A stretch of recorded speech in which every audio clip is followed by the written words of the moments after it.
Salut à tous, c'est Julien Ponce, bienvenue dans cette première vidéo du développement pratique pour Affinity Photo. Je crois qu'à l'heure où vous verrez cette vidéo, suivant si je les publie dans l'ordre, on aura couvert quasiment tous les logiciels. Je crois que j'ai pas fait encore, voilà, j'ai pas fait On One, mais la série, le développement en pratique, a maintenant été abordée avec Capture One, avec Lightroom, avec Camera Raw, avec Photoshop. Et il me manque effectivement Capture One, il me manque Luminar aussi, tiens, je viens d'y penser. Donc c'est une série effectivement où on développe des images en improvisant, donc vraiment comme si vous étiez à côté de moi. Je prends des images qui me plaisent et j'essaye de les amener quelque part. C'est dans 99% du temps improvisé. Je vais peut-être me planter, même sûrement. Je vais revenir en arrière, je vais tenter des trucs ou pas. Vous allez aimer, vous allez peut-être pas aimer. Ça va vous probablement apprendre des choses. C'est ce que j'espère. J'espère que ça va vous apprendre des choses. C'est évidemment c'est l'excuse. Hein, c'est pédagogiquement le but, c'est que vous puissiez découvrir des astuces, voir comment je travaille. Si évidemment vous n'aimez pas le résultat final, c'est tout à fait compréhensible. Vous pouvez d'ailleurs le mettre dans les commentaires, dire ce que vous auriez fait à la place sur ces photos. Je suis évidemment toujours curieux de savoir ce que les autres auraient fait à la place sur mes propres photos. C'est toujours sympa de voir les idées des autres, évidemment, de partager nos connaissances. Donc là, pour ce premier épisode Affinity Photo, en fait je suis parti un peu sur... on est un épisode quasiment bracketing, hein, donc on va regarder rapido les images qu'on va travailler. Donc une première image de Sony A7 prise en Écosse.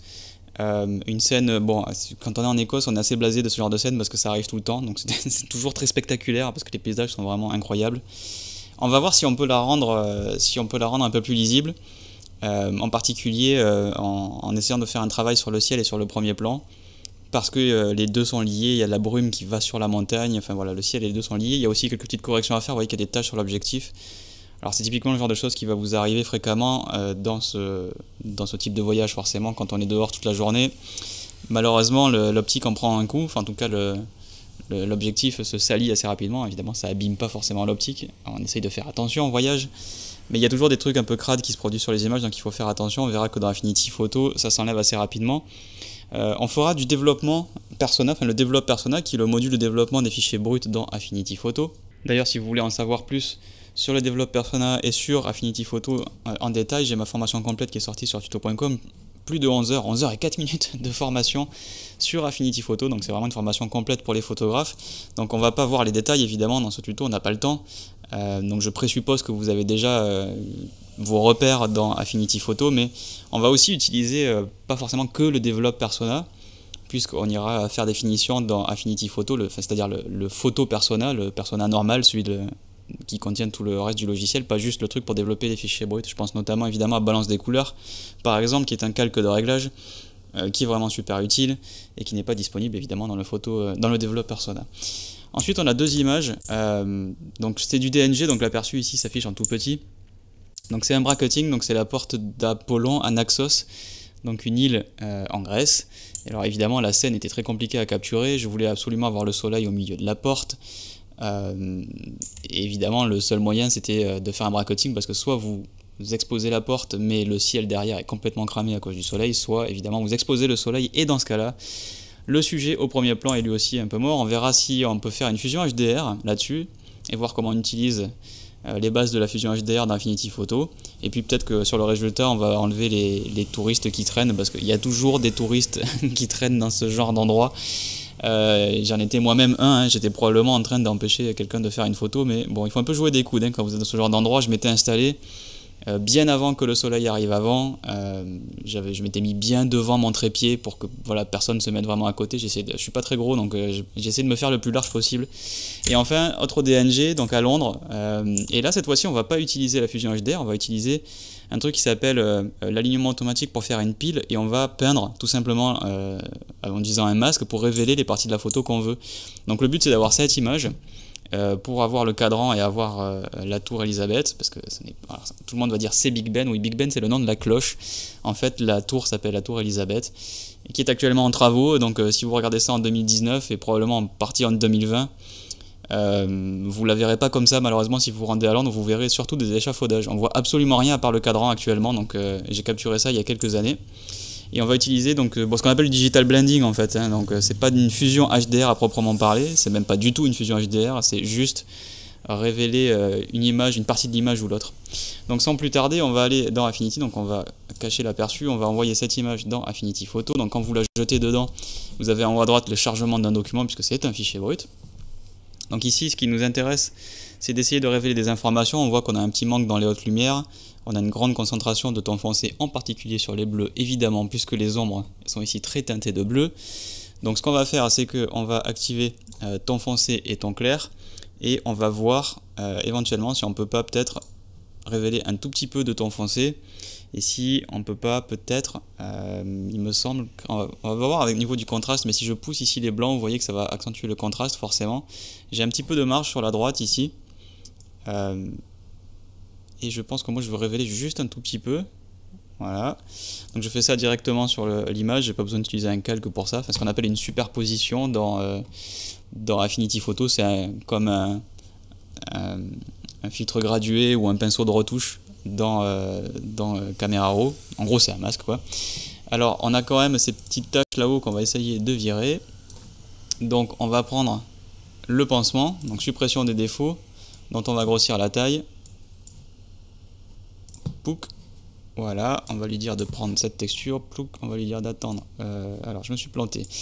Il m'a pris hop ça ici et ça c'est là. Voilà. Et je regarde. Alors malheureusement il n'y a pas comme dans Lightroom. Je crois que Lightroom est le seul à faire ça, un outil qui révèle les défauts.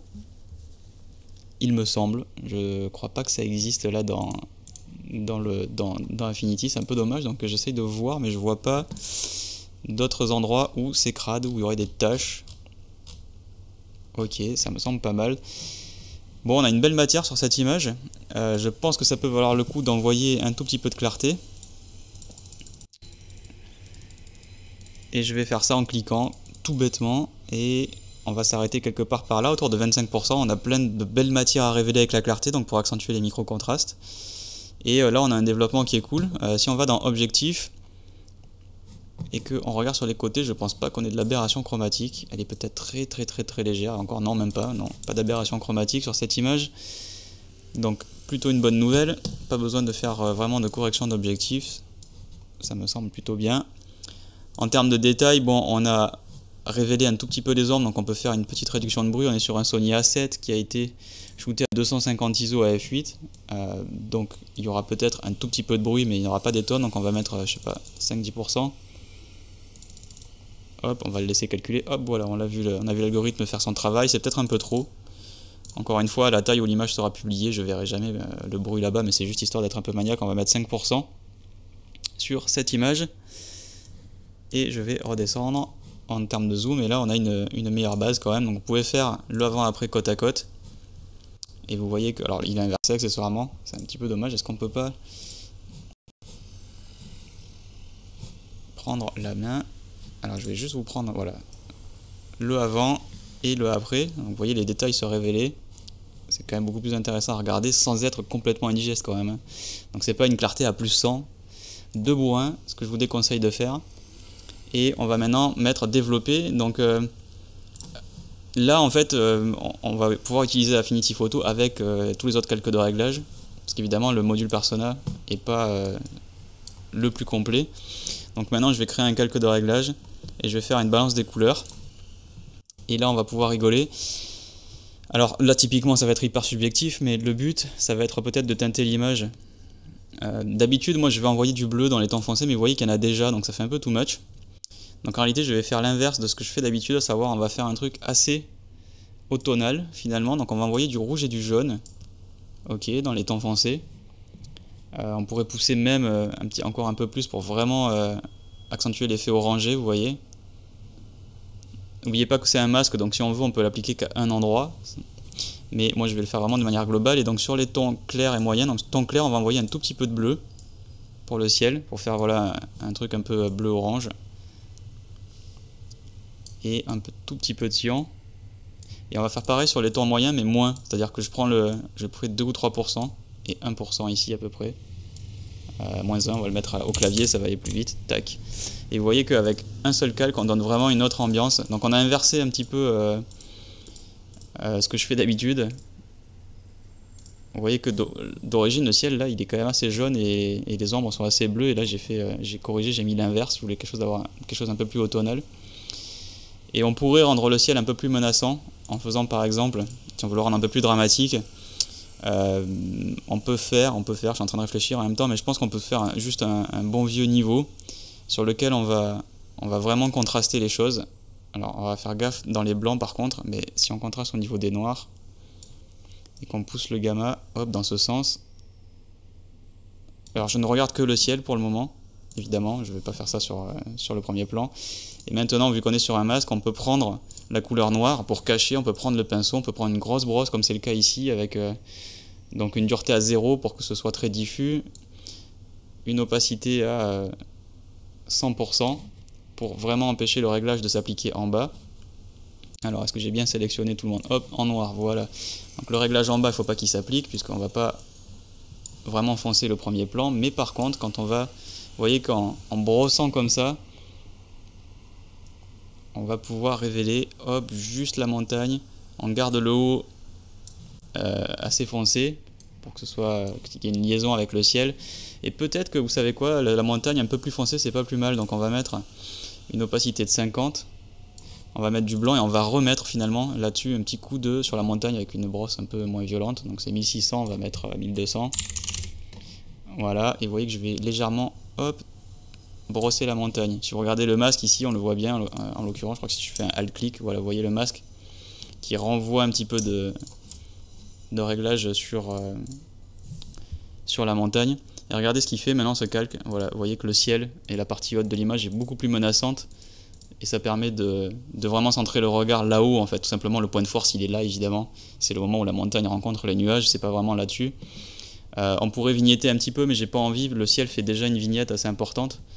J'ai pas envie de trop centrer l'attention, mais il y a un chemin assez naturel, je trouve, sur cette image. Si on crée un nouveau calque, par exemple, on va prendre un petit coup de pinceau.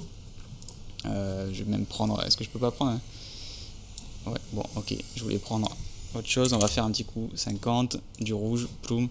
Donc, le but, en fait, c'est que si on regarde la composition de cette image, voilà, on va être comme ça à peu près. Et donc il me semble que c'est assez intéressant, vous voyez que c'est là que ça se passe en fait, ouais, clairement. Donc peut-être que même là en bas d'ailleurs, ça pourrait valoir le coup de refoncer un petit peu, donc je vais prendre les niveaux, je vais reprendre du coup du blanc, donc on va remettre du blanc, une grande brosse autour de, on a dit 1200, tchac, et on va peut-être refoncer un petit peu le premier plan. Une espèce de petite mare, c'est pas la peine qu'on la regarde finalement, et hop, on va rebrosser un petit peu là-dessus. Donc j'enlève mon repère, voilà. Et grâce à ça, voilà, j'ai vraiment un premier plan ici plus clair, et en gros le but c'est que voilà, on fasse le chemin comme si on était en train d'y monter en fait sur cette montagne. Et encore une fois, si vous regardez, voilà, l'image d'origine et l'image d'arrivée, c'est juste restructurer un petit peu les choses pour que ça marche un petit peu mieux. Donc je vais enregistrer ça, on va faire fichier enregistrer sous. Et voilà, on va mettre ça dans mon répertoire où je suis en train d'enregistrer le tuto, on va cliquer sur enregistrer. Et maintenant on va passer à l'image suivante, donc l'image en graisse, où cette fois-ci on va faire du HDR. Donc on va aller dans fichier, on va mettre une nouvelle fusion HDR, on va mettre addition, et on va prendre donc ces deux images, CTRL-clic évidemment pour cumuler, et aligner automatiquement les images, perspective, supprimer automatiquement les fantômes si jamais il y a des trucs qui ont bougé, un oiseau, un touriste qui est en train de marcher, et au passage une petite réduction du bruit, et on va cliquer sur OK. Je vais lui laisser faire le mappage des tons HDR, et ce qu'il va faire, c'est qu'il va m'aligner tout ça, et il va m'ouvrir une image qui contient toutes les informations, et il va du coup me laisser la développer. Donc c'est ni plus ni moins que le persona, mais avec des pré-réglages sur la gauche, et avec la possibilité de faire quelques petits réglages de compression. Donc on a maintenant le résultat, vous voyez les différents pré-réglages. Alors le genre de truc qu'on verrait sur internet souvent en HDR, c'est ça, donc un truc qui est absolument explosif, complètement indigeste. Donc on peut faire naturel, qui est à mon avis le meilleur que l'on puisse faire. Vous voyez ici la compression des tons qui nous permet de révéler des détails au prix d'une image qui va être délavée, mais au moins on peut retrouver le soleil. Donc on va mettre quelque chose plutôt comme ça. Et contraste local, voilà, c'est ça qui va faire exploser les détails. Donc on peut en mettre un tout petit peu, voilà, autour de 20%, mais moi je vais rarement plus loin en fait. Donc là on a récupéré, vous voyez par rapport aux images d'origine, c'est bien exposé. c'est évidemment un contre-jour, mais du coup c'est un tout petit peu délavé. Donc ici on peut récupérer un peu des couleurs en mettant de la vibrance, peut-être autour de 30-40%, et on peut récupérer peut-être un petit peu de contraste. Mais vous voyez qu'ici ça va rapidement être très très fort. Donc ce que je vais faire, c'est que je vais le faire pardon, à chaque fois je me trompe, mais dans le photo persona, c'est-à-dire essayer de récupérer ça de manière un peu plus fine. Là c'est quand même un peu violent. On peut activer une petite balance des blancs parce que c'est peut-être un peu jaune forcément. Donc on va mettre, hop, voilà, un blanc un peu plus blanc autour de moins 12%. Forcément à cette heure-ci les blancs sont pas blancs, c'est assez évident. Et maintenant on peut envoyer ça dans appliquer, donc c'est-à-dire on a récupéré l'image. Donc c'est un peu, ça manque de contraste. Donc maintenant si vous allez dans les calques de réglage et que vous mettez niveau, vous voyez qu'évidemment on a un histogramme qui est assez plat. Donc du coup si on ramène le point blanc ici, on va pouvoir retrouver des valeurs, retrouver un blanc bien blanc, ce qui va évidemment faire sauter une partie du soleil, et du reflet, mais c'est pas grave, on peut peindre sur le calque. Et ensuite par-dessus on peut faire, pour avoir un calque de réglage à part, un luminosité contraste, et on va pousser le contraste là-dessus autour de 25%. Et après c'est à vous de voir comment vous voulez équilibrer les choses. On va faire la même chose, on va refaire une vibrance parce que c'est toujours assez délavé en termes de couleurs. Donc hop, vibrance, nouveau calque de réglage, un petit coup de vibrance ici, et ok. Donc maintenant par exemple sur niveau, qui est celui qui fait vraiment le plus gros du travail, on va peindre en noir au milieu pour récupérer, hop, vous voyez, du reflet et du soleil au milieu de la porte. Voilà, vous voyez que du coup ça permet de juste garder le soleil tel qu'il est, donc ça c'est bien. Et luminosité contraste, voilà, alors lui corrige une bonne partie du halo, donc je pense qu'on va le garder comme ça. Et vibrance en fait n'est pas assez fort, parce que la saturation d'origine n'est peut-être pas assez élevée, donc on va utiliser une saturation absolue, voilà, qui va tout de suite faire ressortir les couleurs. Évidemment on bourrine pas comme ça, on n'est pas 100%, mais autour de 20%, 30%, et on retrouve des couleurs. Ok, là on commence à être pas mal. On va faire un nouveau calque en dessous des calques de réglage. On va les mettre dans un groupe d'ailleurs. Tac, on les groupe. Voilà, ils sont planqués dans un groupe. On va appeler ça étalo. Donc l'étalonnage. Vous voyez que c'était quand même très terne et ça va mieux. Mais au-dessus du calque de base en pixels, on va créer un nouveau calque vide. Et on va zoomer sur les gens qui sont là. Et on va essayer de les virer. Donc on va prendre, ici on peut prendre le pinceau in painting. Alors le pinceau in painting, le problème c'est qu'on va lui dire voilà, calque actif et sous-jacent, sinon on va faire ça sur un calque vide donc il va pas être content. On va lui dire, on va faire une dureté un peu réduite, une largeur un peu plus forte, donc je sais pas, voilà, et on peint le monsieur et on prie, tout simplement. C'est le content aware de Affinity qui s'appelle in painting, enfin le contenu pris en compte, et vous voyez qu'en fait il s'en est bien sorti, le petit bateau qui est là, qui viendra polluer la lecture parce qu'à l'échelle de la photo ça fait juste un point noir dans l'eau, donc ça n'a pas de sens, donc il va distraire plus qu'autre chose. Si ça avait été un bateau clairement visible, pourquoi pas. Donc là bon, on a mis peut-être un petit peu le bazar. J'ai un bout de piqué parce que cette porte on peut pas s'approcher, il y a une espèce de périmètre, donc voilà. Et maintenant là-dessus on va prendre le tampon parce que je me rends compte que ça a été dupliqué. Donc dureté je mets 0 pour que le tampon soit très doux, et je vais juste voilà, mettre de la mer ici.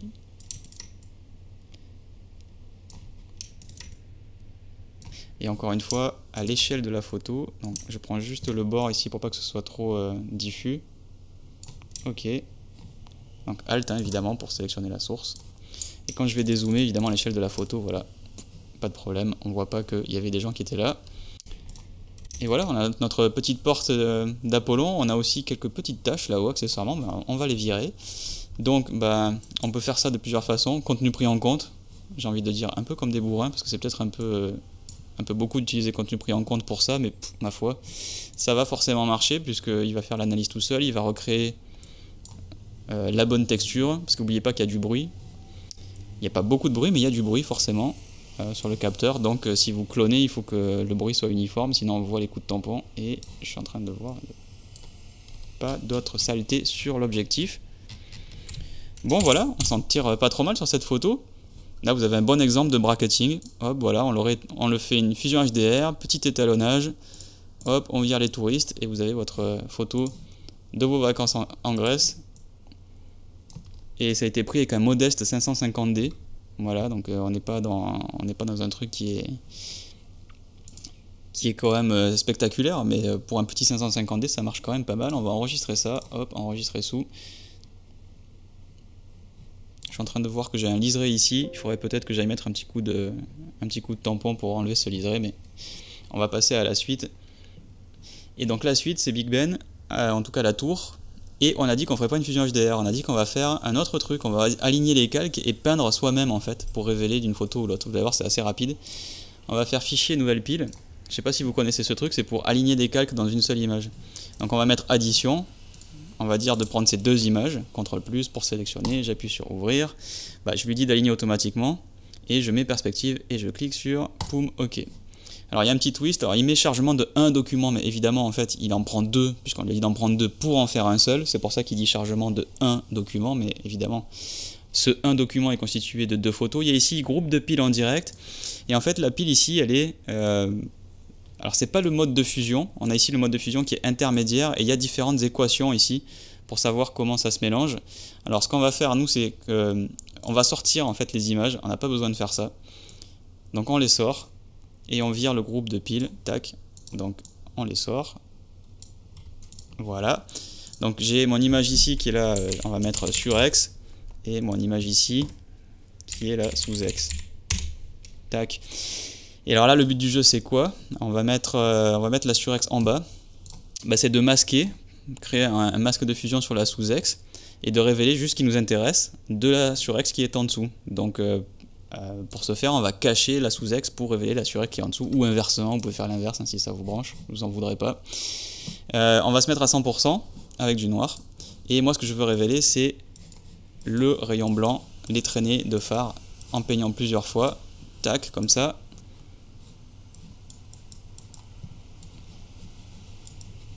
Et je vais faire ça en plusieurs fois, en cliquant, et on révèle la belle traînée de phare.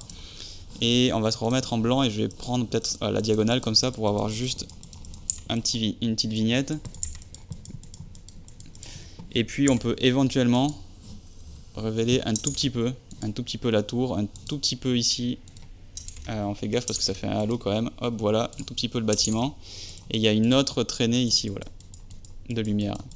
Alors, il faut faire attention parce que du coup ça révèle le ciel à moitié, donc c'est un peu bizarre. Donc on va la révéler juste un tout petit peu, voilà.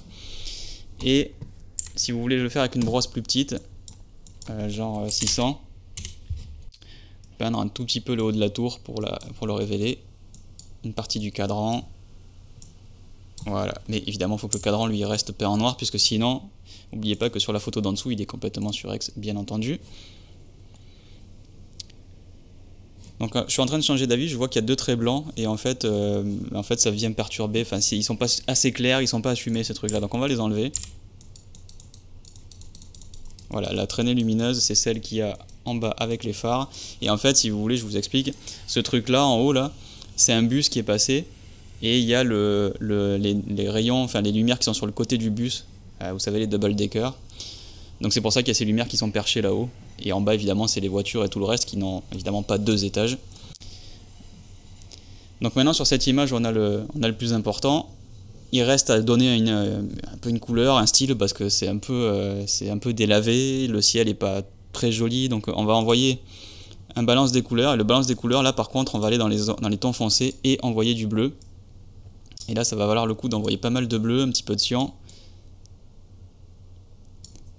Voilà, pour vraiment donner une teinte à notre image. En fait, le cyan, je suis pas d'accord. On va mettre 0, un peu de bleu, un tout petit peu de vert. On réessaye le cyan pour voir avec moins 1%. Je pense qu'on va le mettre dans les tons moyens, un petit peu de cyan dans les tons moyens, voilà, et du bleu dans les tons moyens. Et ensuite, ton clair. Cette fois-ci, on envoie du jaune ou du orange. Voilà. Et je vais revenir dans ton foncé parce que je vais vraiment envoyer du bleu, que le ciel soit vraiment coloré. Donc vous voyez le avant et le après, c'était une espèce de bain un petit peu marron, boueux, jaunâtre. Le ciel n'était pas très joli, et là tout de suite évidemment ça fait une teinte sur toute l'image, donc on assume complètement le ciel noir. C'est dommage qu'il soit pas un peu plus menaçant avec des nuages, on pourrait deviner, mais bon évidemment il il y avait une espèce d'énorme nuage en fait de plaques de béton au-dessus de Londres avec juste un gros nuage. Malheureusement pas de nuage dessiné, ça aurait été cool d'avoir un ciel un peu menaçant, ce qui explique d'ailleurs qu'évidemment il n'y a pas d'étoiles, hein, surtout avec la pollution visuelle, mais voilà, tout de suite ça va un petit peu mieux pour donner un peu de matière. Et ce que je vais faire en fait, je vais lui donner un petit côté analogique en fait à cette image. Vous voyez de près, là le ciel est plus intéressant.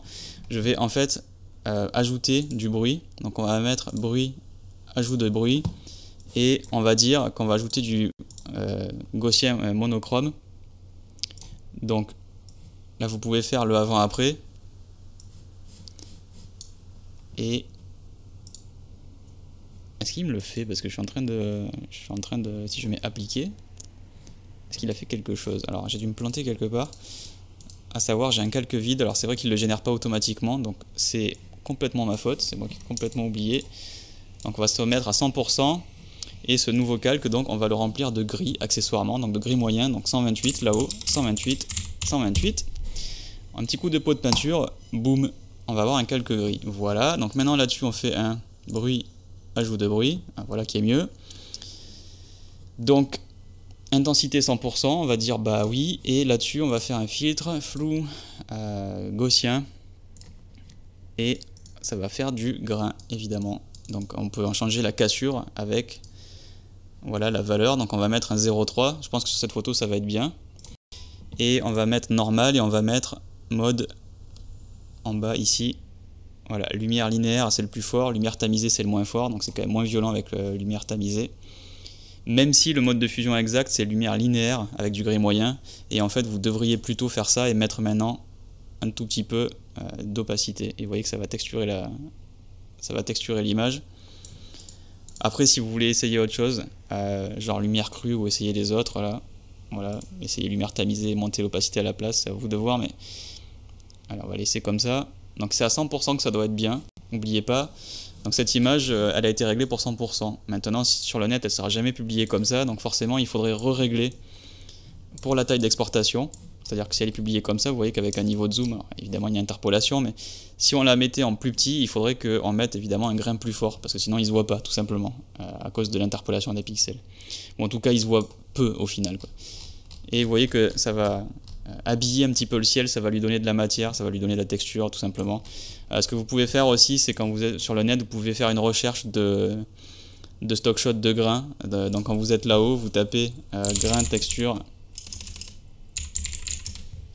J'ai tapé grillant, on va mettre grain, texture, voilà.